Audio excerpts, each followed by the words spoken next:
Наша планета полна чудес.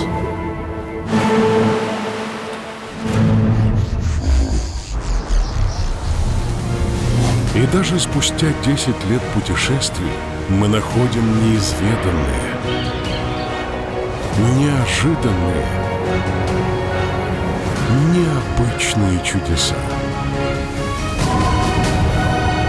Ой, потрясающий вид. Но ведь вид сумасшедший. Это по-настоящему, это все реально. Путешествуйте, это того стоит. Пришло время с ними познакомиться.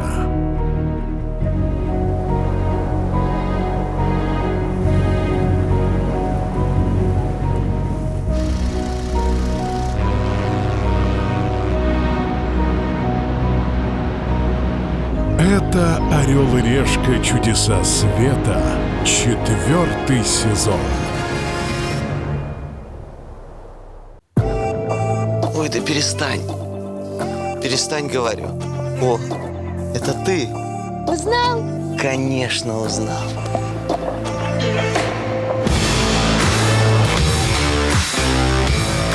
Премиальный мир с картой MasterCard не забудешь. Добро пожаловать в реальный. А за премиальный пошли монетку бросать. Пошли. Ну что, Антон, как тебе самки мексиканцев? Собственно, как и самцы, приветливые все. Ола, амигос! Это Орел и Решка. И наши мексиканские каникулы продолжаются. И мы в штате с красивым названием Нуэво Леон. Вспоминала, да? Да. Именно здесь находится наше новое, еще неизведанное чудо света – вершины Монтеррея. Давай, подкидывай уже монетку и узнаем, кто будет на вершине Монтеррея, а кто будет слоняться с рюкзачком. Ой, что за звук снизу? Давай. Орел.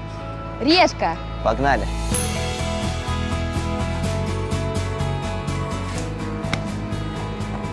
Давай, ready.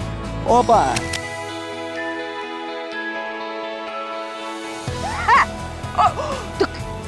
Амиго, удачи! Я тебе помогу! На! Да как? Дай, да как? Ты посмотри на меня, ну как? Как я с этой ногой с рюкзаком буду? Давай поменяемся. Слушай, Давай хороший же. поменяемся. Нет, все, Антон, это уже не работает. Сколько можно? Уже какой. Не, даже и не думай. Ну ладно. Уже не работает. Ай. Мы отыскали чудо на самом севере Мексики. Величественные горы, которым более 60 миллионов лет. Которые хранят в своих недрах невероятные богатства. И верхушки которых словно разрезают небеса. Это вершины Монтеррея.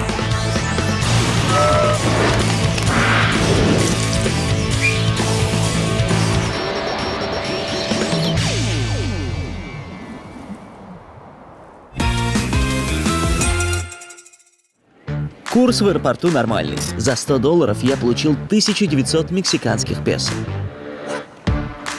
Добраться до Монтеррея из аэропорта бюджетному туристу несложно. Главное — отбиться от навязчивого сервиса местных бомбил. Автобус. Окей. Сначала нужно сесть на шаттл-бас, который довезет меня из аэропорта, ну, как они утверждают, до центра города, но на самом деле до ближайшего метро. Gracias. Ола, бюджетники. Богачи в Монтеррее на автобусах не ездят.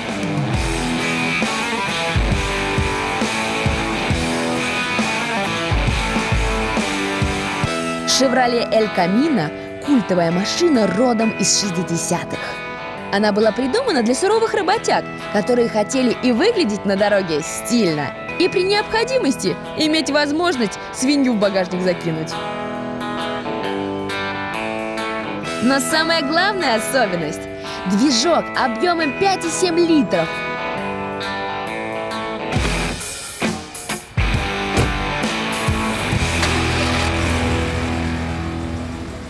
Короче, тачка монстр.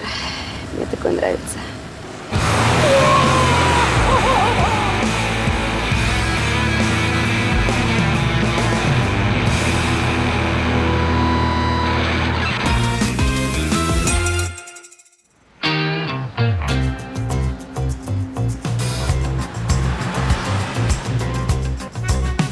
Gracias. Автобус довез меня до города, а именно до ближайшей станции метро.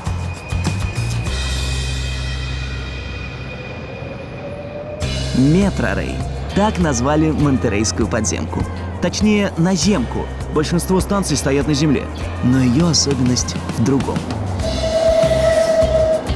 Метро здесь экологичное, оно работает на биогазе. Его получают из органических отходов. Проще говоря, из помоев и навоза. Проще говоря, из интернет-комментариев про Василису.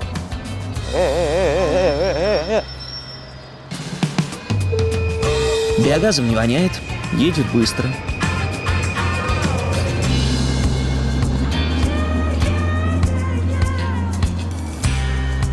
Прикольно. Турникет утилизирует пластик, чтобы люди не мусорили. Переработка.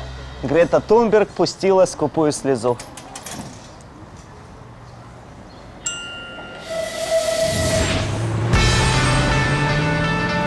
Полчаса, и мы доехали до города, который разлегся прямо посреди нашего чуда-света. Здесь повсюду горы! Монтеррей невозможно спутать ни с чем! Где вы еще видели такой город? Уникальный, а везде горы!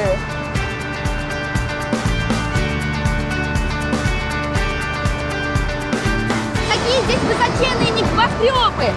Это же получается тоже вершина Монтеррей! Монтеррей – самый богатый и самый американский город Мексики. 200 лет назад местные скотоводы нашли в горах залежи ценных металлов. Их начал скупать ближайший сосед США. А чтобы не тратиться на транспортировку, заводы построили прямо здесь.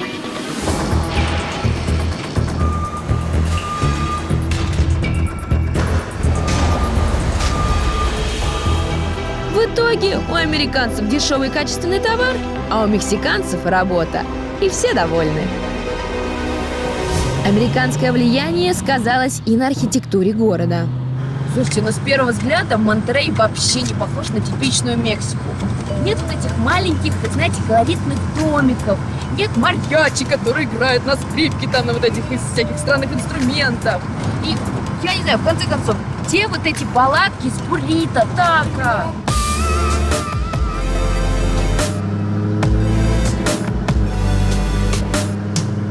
А сейчас я нахожусь в самом дорогущем районе Монтеррея, район Сан-Педро. Этот район, как две капли воды, похож на пригород какого-нибудь мегаполиса в Штатах. Крутые тачки, крутые дома, ну вот вылитый Беверли-Хиллз.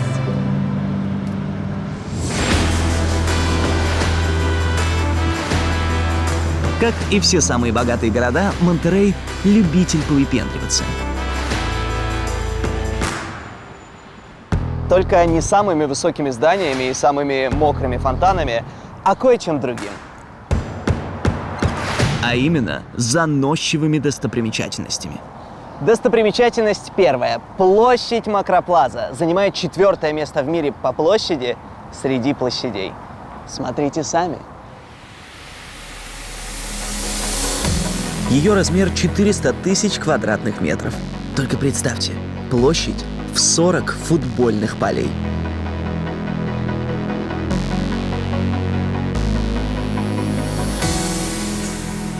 Но, как это часто бывает с пафосными проектами, жители города, обычные работяги, площадь критикуют. Мол, потратили много денег на строительство, снесли 400 зданий и вообще используют площадь не по назначению. Лучше бы так осушную поставили.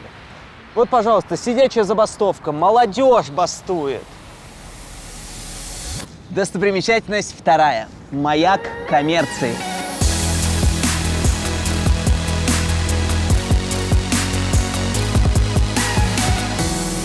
Фаро дель Коммерсио – 70-метровый узкий ярко-красный столб.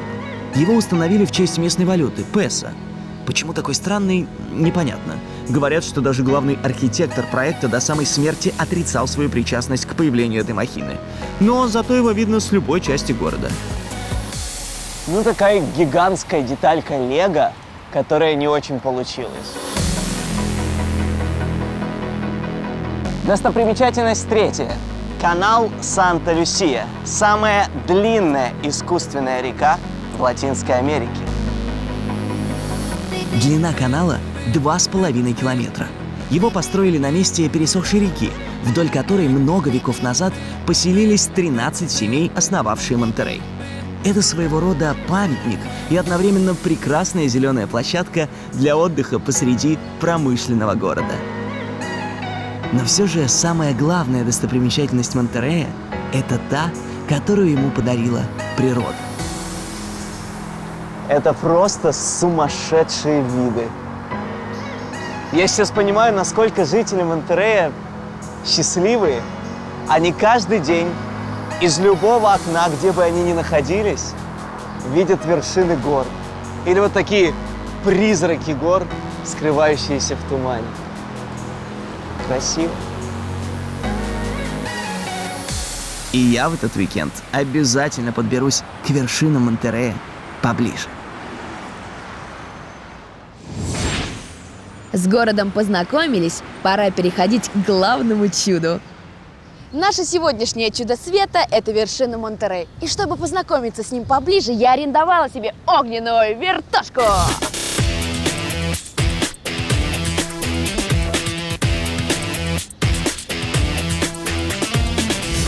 Здравствуйте, добро пожаловать на борт. Спасибо. Так, полет будет просто пожар. Gracias. Стоит получасовой полет $645. Ну что, полетели, моя амиго?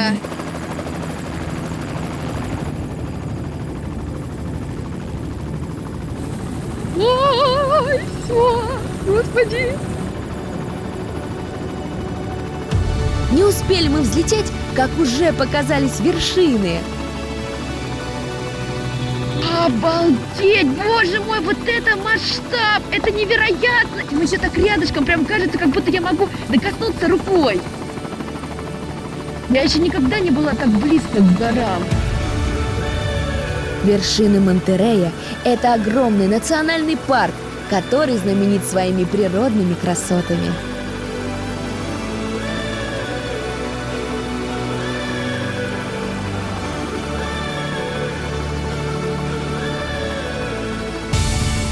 По подсчетам ученых, горы появились здесь более 60 миллионов лет назад. И все это время они становились все выше и выше, а под ними образовывались сотни пещер и подземных рек, которые до сих пор до конца не изучены.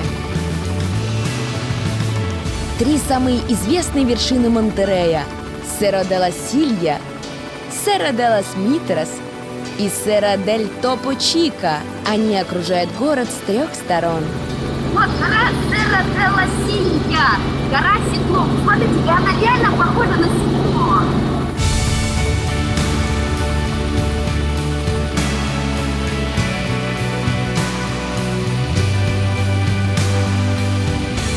А вот гора Серра де лас Митрас. Здесь добывают известняк, чтобы производить бетон и ценные металлы. Среди этих гор есть источник минеральной газированной воды, который называется Топо Чико. И, кстати, она настолько популярна в Америке, что один известный производитель газировки выкупил ее источник. Ой, слушайте, это было просто фантастика. Увидела вершины Монтеррей с самого необычного ракурса. Но самое главное, что я показала всю эту красоту вам.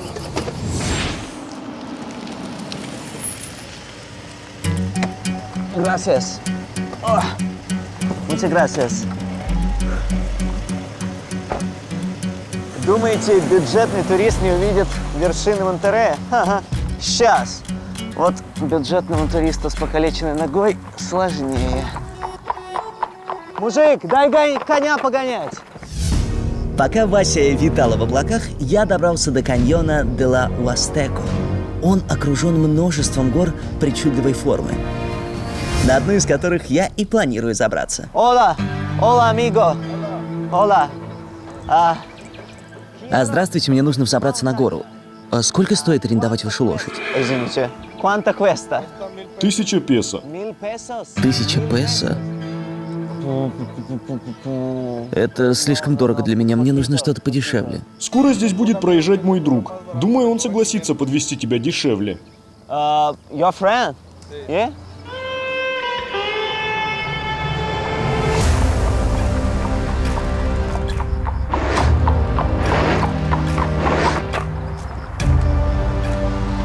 Это твой друг? Ой-ой-ой! Вы серьезно? На быке?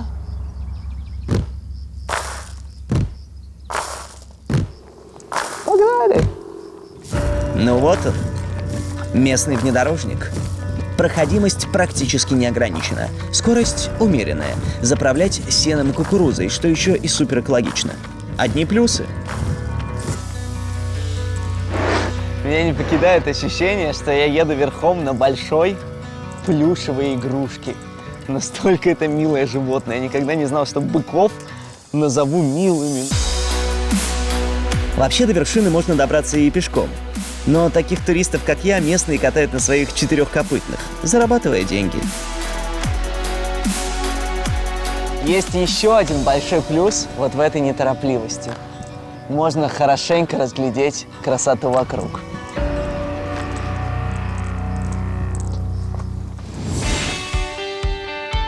На горы сверху посмотрела, теперь хочу подняться на них собственными ногами.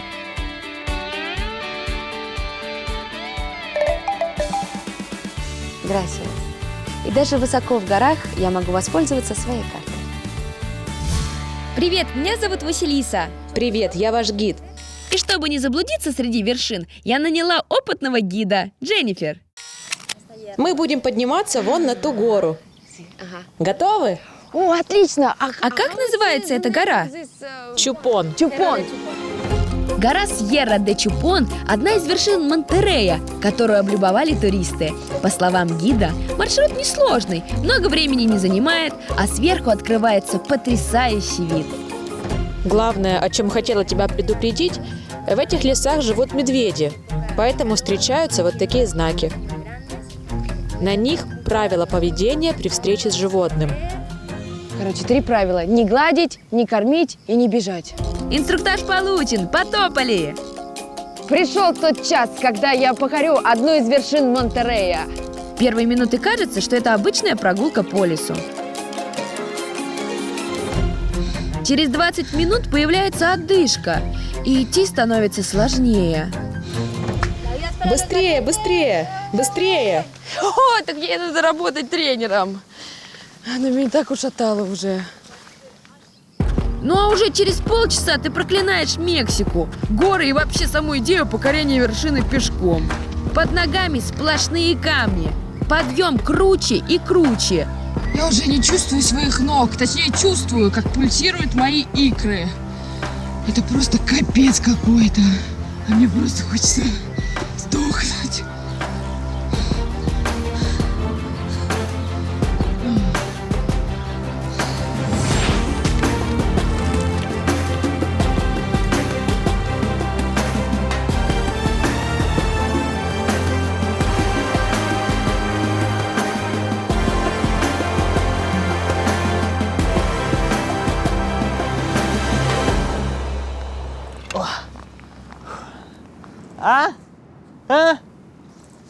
Но ведь вид сумасшедший.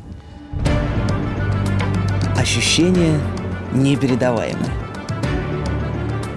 Как будто ты смотришь на схватку неба и земли. Огромные скалы словно впиваются в облака, а те в ответ их мягко обволакивают. Но вид — это еще не все. Прямо со смотровой площадки можно попасть в уникальное архитектурное сооружение. Дом, построенный прямо в горе.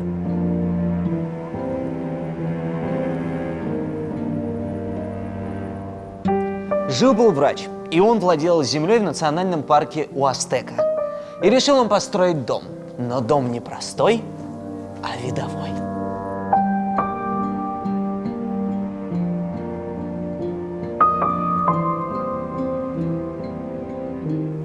Думаете, тут у врача повсюду автографы благодарных пациентов? Не совсем.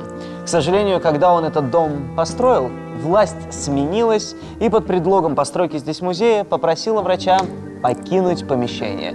В результате тут ни дома, ни музея. Сейчас это место привлекает бюджетных туристов, потому что виды отсюда потрясающие.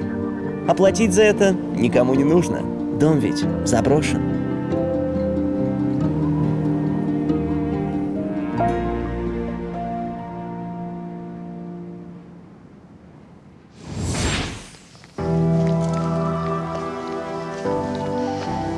Я, в отличие от Тохи, добралась не просто до какой-то заброшки, а до настоящей вершины чуда света. Это просто фантастика, ребята!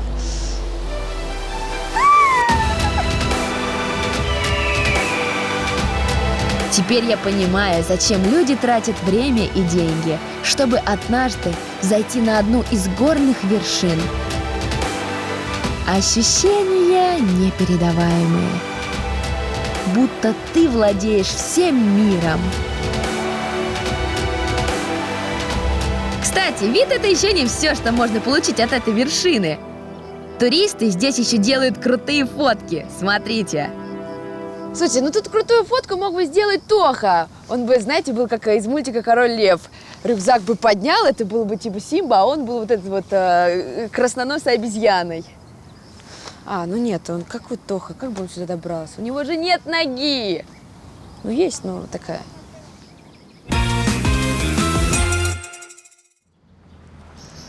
В самом сердце нашего чуда света, посреди вершин Монтеррея, есть одна красивая и уникальная пещера. Но заходить я туда не буду. Во-первых, это смертельно опасно, а во-вторых, все самое красивое развернется тут, снаружи. Пещера Лукуева де лос Мурсиелагас – офис основателей Корона Кризиса. Здесь обитает 2 миллиона летучих мышей. Это одна из самых больших колоний в мире.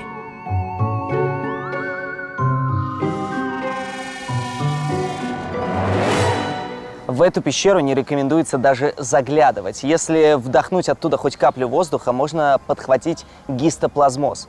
Это болезнь, которую вызывают споры грибка. Они живут в экскрементах летучих мышей, переносятся по воздуху и могут попасть в любые органы человека. Самый безопасный способ взглянуть на этих созданий – посмотреть, как вечером они вылетают на охоту. По словам местных, это невероятное зрелище. Нужно просто немного подождать.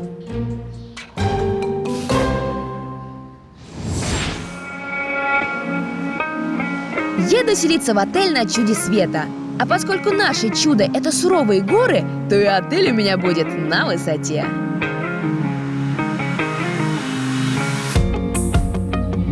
Хайдаут Монтеррей Бабл Глэмпинг. Это отель, состоящий из прозрачных пузырей номеров, которые разместили прямо посреди живописных гор.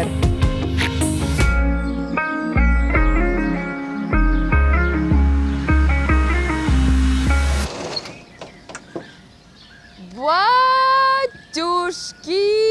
Да это реально отель-пузырь! Боже мой, кто этот сумасшедший человек, который придумал такую штуку? Так, конечно же, самое первое, что я хочу сделать, это... Номер в этом отеле – это деревянная платформа, на которой установили прозрачный шар, надувное джакузи и повесили гамак над пропастью. Я уже вижу, как я с утра стою, попила чашечку кофе, прыгаю на этот гамачок и наслаждаюсь горами Монтеррей. Но это просто потрясающе. Человек, который это придумал, браво! Но если выбираете такое жилье, то тут нужно учитывать несколько нюансов. Короче, ребят, вы сейчас удивитесь, но вот это все, это как огромный надувной мяч, как я ему говорила. И чтобы он не сдулся, а вот это то, что я сейчас открываю, это пимпочка. Боже мой, я уже чувствую, как мой этот номер сдувается. И надо его закрыть.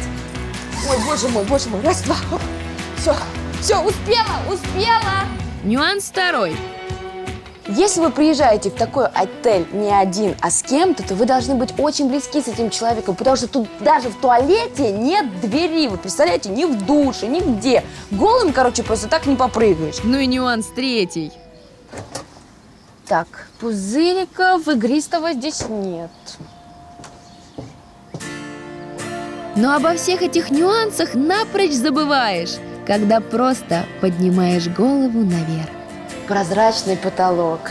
Я прям уже вижу, как тут будет круто, когда ты будешь смотреть на звездное небо. Класс.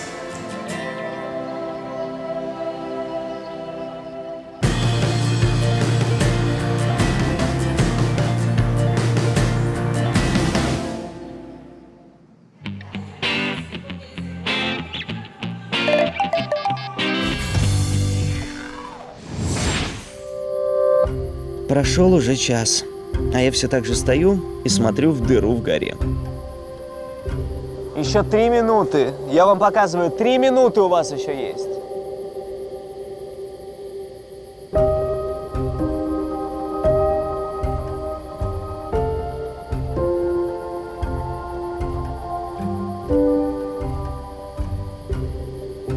Да, похоже, сегодня мыши решили отказаться от ужина. Облом. Я думал, из этой разверзнутой пасти ада вылетят тысячи, миллионы маленьких всадников апокалипсиса, наполнят собой все небо, оно станет черным, будет настоящий экшен, смертельно красиво. Ничего, даже ни одной захудалой мыши. Спасибо. Ну, хоть поем.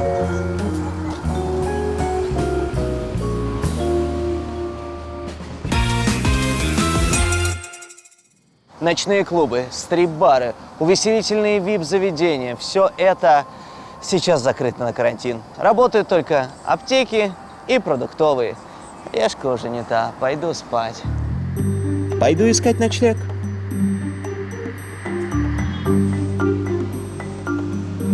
Для бюджетного туриста самый оптимальный способ переночевать в Монтерее – это придорожный мотель. Здравствуйте, а можно мне, пожалуйста, номер? Самый дешевый. Я не один, я и мужчина с камерой. Спасибо. Номер в мотеле обошелся мне в $17.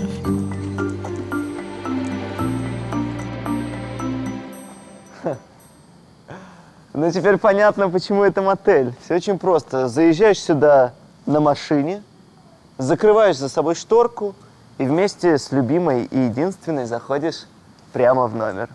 Как говорится, с корабля на бал. На бал. Правильная приставка. На бал.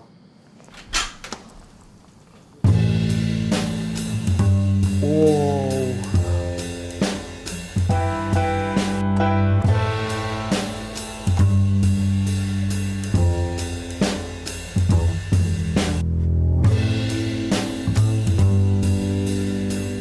Вообще, этот номер, видимо, для тех, кто так сильно устал за день. Тут везде можно как-то прилечь. Хочешь на диване, хочешь на софе, хочешь на большой двуспальной кровати. Класс. И освещение такое праздничное. Ну, а если совсем устал, звонишь на ресепшн, и тебе набирают джакузи. Круто. Номер прям по мне. Ну вот, тут я и живу. Прикольные, да? Надежные. Слушай, ну тебе вон туда. Я подойду.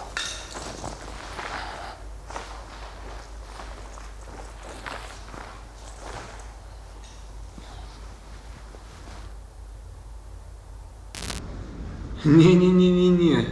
Спокойной ночи.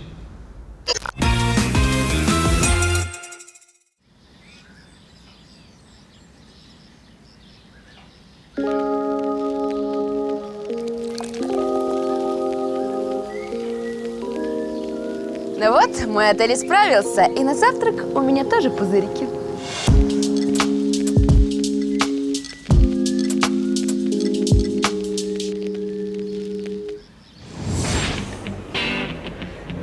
В моем отеле завтраки бесплатно не подают, поэтому я пришел на рынок Монтерея, где полно недорогих кафешек.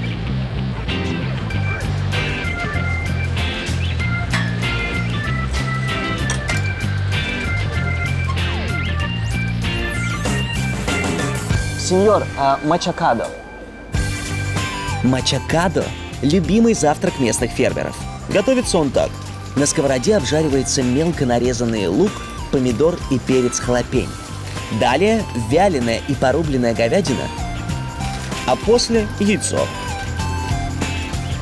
Все перемешивается и подается салатом из свежих овощей и с пюре из красной фасоли. Спасибо. Похоже это на такую разодранную волками яичницу с кусочками мяса. Интересно, как это на вкус. По сути, мачакадо – это обыкновенная яичница с мясом. Но главная ее особенность – это первоклассная говядина с местных ранчо, которая славится на всю Мексику. Это что-то среднее между тушенкой и бастурмой. Но это вкусно. Ну, я понимаю, почему это ели ковбои, потому что это сытно. Тут, по-моему, мяса даже больше, чем яйца.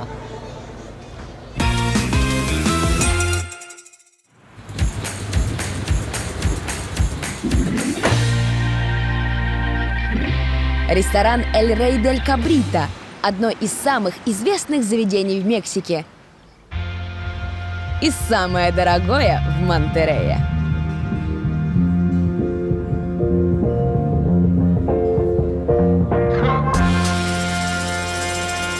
Слушайте, ну ресторан, конечно, роскошный. Все прям так дорого, богато. Везде люстры, золото. Отовсюду вот эти вот странные животные. Я заказала себе фирменное блюдо региона – кабрито. О май гад! Вот это, конечно, махина! Кабрито – туша молочного козленка, которую солят, надевают на вертель и жарят на углях бобового дерева мескито. Повар переворачивает тушу каждые 20 минут. В результате получается вот такая хрустящая золотистая корочка.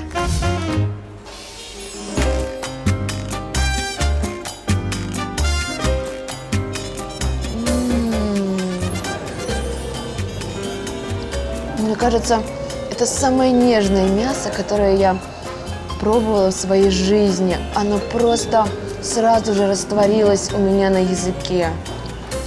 Как такое возможно? Это же чудо, господа! Вообще, почему такое мясо нежное? Да потому что для кабрито берут козлят, которые не старше 40 дней. Потому что они еще младенцы, и их мама кормит молочком. И поэтому их мясо такое нежное. Вот моему козленку, например, 28 дней всего лишь, поэтому он такой вкусный. Раньше кабрито спасало здешних людей от голода. Козлы были чуть ли не единственными животными, которые выживали в суровом климате.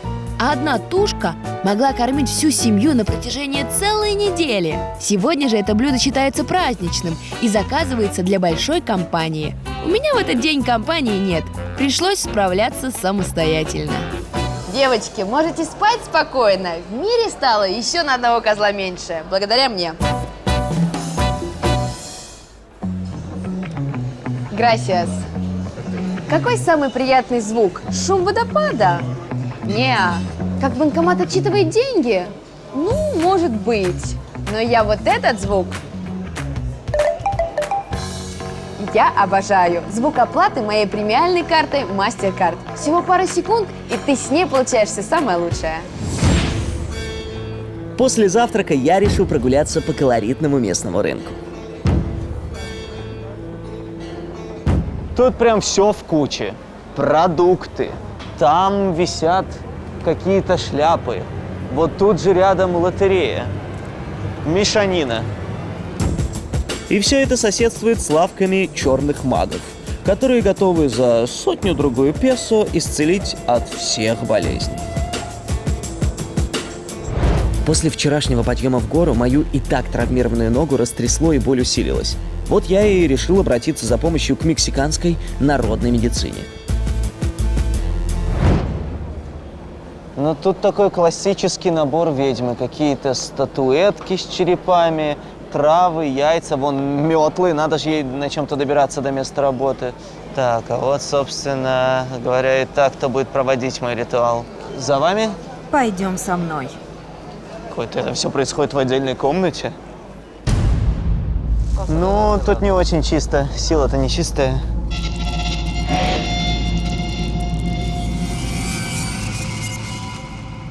Лечение проходит в 3 этапа. Сначала пациента окуривают подожженным пучком сухой травы, чтобы отогнать злых духов. Выглядит это диковато на меня. После этого при помощи яйца и не то молитвы, не то заклинания снимают всю негативную энергию. Так странно, она меня крестит, но при этом использует абсолютно какой-то языческий ритуал. И спустя 15 минут целительница озвучивает диагноз и дает рекомендации по лечению. Тебе нужно приготовить суп из куриных ножек. Тогда и твоя нога заживет. Она не так сильно у тебя болит, но ты не можешь ее согнуть в колени. Господи, она еще и ортопед. Окей, а это все? И есть какие-то рекомендации? Надо надевать браслеты. Которые можно, конечно, купить у вас только. Тебе нужно носить красный цвет, чтобы себя оберегать. Или медальон святого Бенито. Это уберет плохие вибрации от людей, которые желают тебе зла. Еще ты должен бросить курить и пить меньше кофе. Тогда исчезнет твоя боль в спине. Вот тут.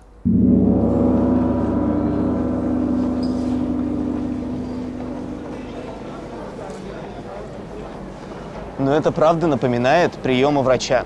Осмотр был. Я не очень уверен в эффективности УЗИ куриным яйцом, но рекомендации абсолютно правильные. Нельзя курить, нельзя злоупотреблять кофе и крайне не советуется ломать ноги.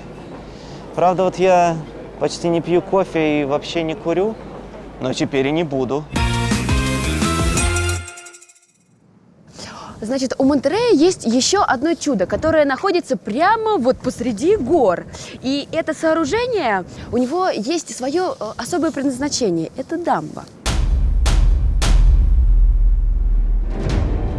Город Монтеррей находится в зоне ураганов. Иногда за сутки здесь выпадает 2 годовые нормы осадков. Тогда реки выходят из берегов, и вода сносит дома, машины и, самое ужасное, забирает жизни людей. 100 лет назад стихия унесла рекордные 5000 жизней. Последний раз большой ураган Алекс накрыл Монтеррей в 2010 году. Тогда погибло 15 человек. Чтобы остановить большую воду, вокруг города начали строить дамбы. По словам инженеров, эта дамба простоит 10 тысяч лет. Ну а как проверить? Никак. Поверили на слово. Мало того, что дамба имеет практическую цель, да, так и люди еще и придумали здесь, ну, немножечко так поразвлекаться. Поэтому я сейчас буду что делать? Прыгать вниз с вот этой гигантской высоты. Боже мой, я даже не хочу туда смотреть. Высота отвесной стены, по которой мне предстоит спуститься, 70 метров. Мои любимые трусы верности. Все, короче, я прыгаю. Чего делать-то? Подождите, нужно сначала проверить страховку. Меня заверили, что спуск несложный, и с ним справится даже абсолютно неподготовленный человек. Все, короче, я спускаюсь, блин. Все, это надо сейчас быстро сделать, иначе я тут так и буду тупить. Что ж так страшно постоянно немного? Опа! Василисочка, все, моя лапочка, ты молодец, ты молодец.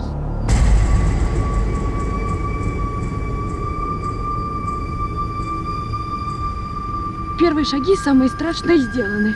Все хорошо. Перпендикулярно ноги и пошла. Все, не хныкать. Василиса, ты сможешь. Вау! Мне нравится. Ой, только первые разы было страшно. А сейчас я прям уже кайфую. Все, не смотри вниз. Стоило мне только расслабить булки, как вдруг... Ой-ой-ой-ой! Я сейчас рыдать буду, мне так больно! Пусть они меня спустят вниз! Ужасное развлечение, мне ужасно все болит. Мне очень больно! На середине пути снаряжение начало сильно давить. Да до такой степени, что в какой-то момент мне показалось, что я вот-вот потеряю сознание. Оказалось, что в самом начале я слишком торопила инструкторов, и они не смогли хорошенько проверить на мне все ремни. Все, это надо сейчас быстро сделать, иначе я тут так и буду тупить. Но вариантов нет. Я уже на середине пути, поэтому нужно спускаться, несмотря на боль.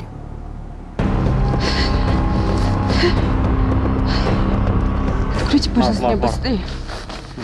Почему вы кричали? Потому что очень больно. Меня как будто скорпион своими клешнями за мягкую попку мою укусил и просто не отпускал, я не знаю сколько, полчаса. Девочки, не приходите сюда, вообще не советую, отвратительно. Я еще и за это деньги заплатила. Все, спасибо большое. Больно было, больно, мне вообще не страшно было ужасно больно. Вот представь, что у тебя краб вот сюда, вот так вот будет. Как тебе будет? Приятно? Кайфанешь? Прячу бутылку прямо у одной из гор Монтерея. Настоящие экстремалы смогут потратить найденное на спуск с дамбы.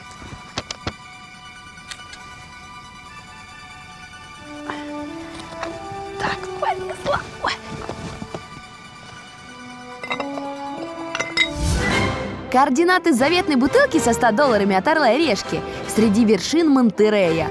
Парк Лаустека, дальше 17 километров вдоль реки Санта-Катарина, дамба Ромпе-Пикос, и слева от нее на холмике под камнем вас и ждет спрятанное сокровище. Удачи! Как глубоко я засунула ее. Думаете, люди в таком большом промышленном городе, как Монтерей, не умеют развлекаться? Когда засыпает промышленник, просыпается ай-яй-яй-яй-яй.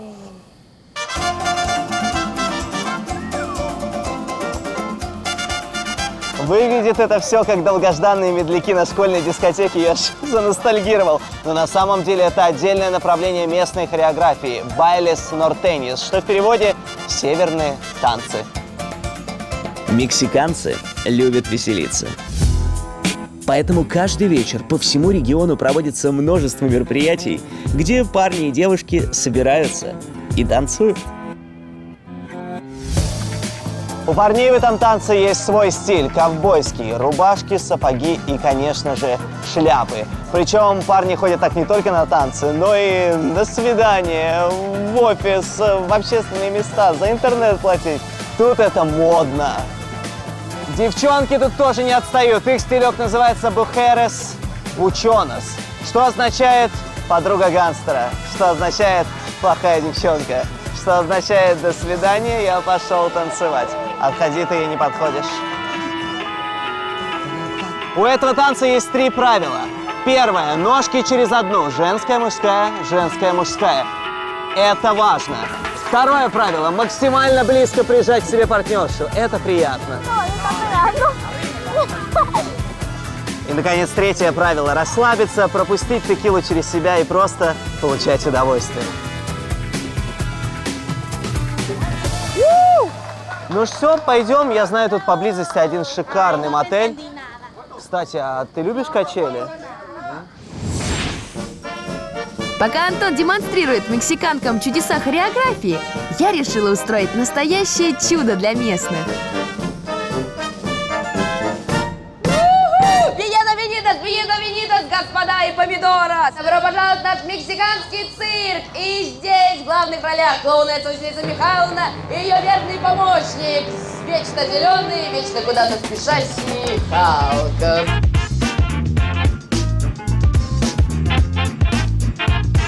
Так, пожалуйста, тебе такое красавица. Ой, чувствую себя такой хорошей девочкой, делаю такие добрые дела. Знакомьтесь, это моя приватная мини-вечеринка на колесах. Этим самым я решила расшевелить уставший от пандемии город. И, по-моему, это была классная идея. Но это такое клевое ощущение дарить праздник вот этим детям. Это прям потрясающе, так согревает. Будьте на здоровье, на и бабушку угости. Это тебе подарок. Это же так круто, что даже в период пандемии, когда, казалось бы, нельзя дотрагиваться друг до друга, дети подбегали, забирали сахарную вату, попкорн, все хотят праздника.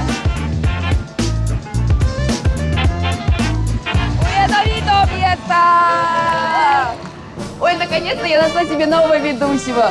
Он молчит и прикольный такой. Зеленый.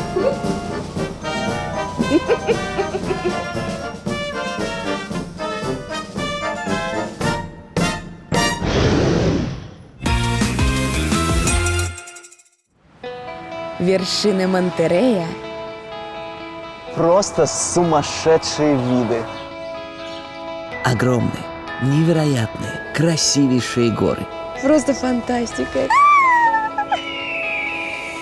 И если не знать, что это все сотворила природа, то можно подумать, что это декорация какого-то фантастического фильма. Еще так рядышком, прям кажется, как будто я могу докоснуться рукой. Настолько это милое животное.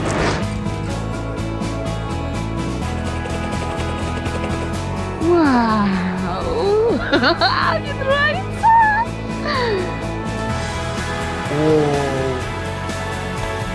Здесь хочется остаться на всю жизнь. Красиво.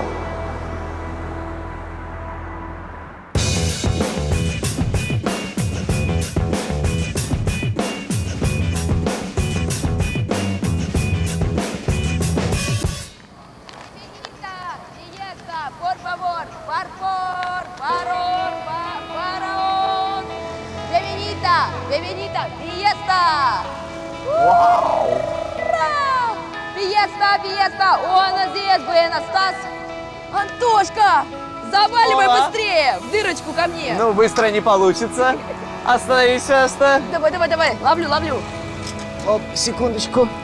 Грация. Вась, ну ты как? Ой, Вась, ну ты как?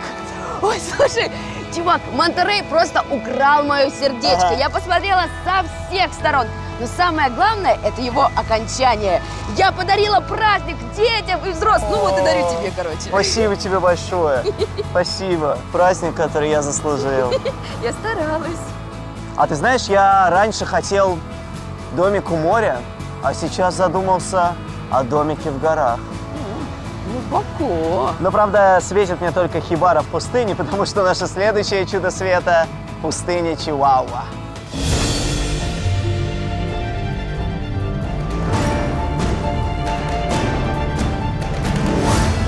Встретимся на следующем чуде света. Пока! Слушай, наконец-то нормального мужика себе нашла. Да, Ну и цветом лица этот день похоже. настал. Я знаю, что ты в меня не верил. Вставайте рядом, совет вам да любовь. Я ж свадьбы много веду, ребят.